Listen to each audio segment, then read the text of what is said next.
V nedeljo 9.11. je na Šmartnem na Pohorju po Martinovi sveti maši sledila osrednja proslava ob krajevnem prazniku. Danes se ponovno zbiramo v prazniku našega zavetnika, svetega Martina, ki nekako simbolizira delo, preprostost in strokovnost.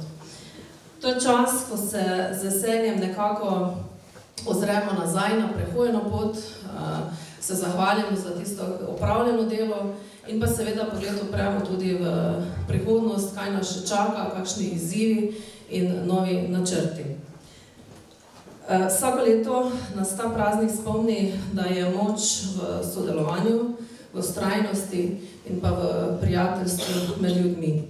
Šmartno na Pohorju je kraj z velikim srcem in jaz sem prepričana, da tukaj med nami smo ljudje, ki znamo stopiti skupaj, ko je pač to potrebno. Čeprav včasih pravimo, da so poti do cilja pri nas še vedno luknjaste, pa jaz vseeno mislim, da gremo naprej, vsaj tako po planu, kakor smo se tudi nekako dogovorili, med drugim tudi skupaj z občino.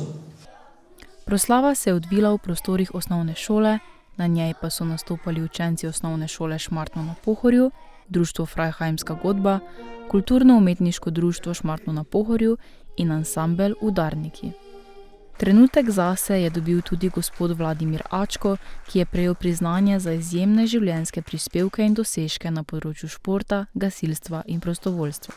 Priznanje je prejel kot zahvalo za njegova srčna dela, predanost in vztrajnost.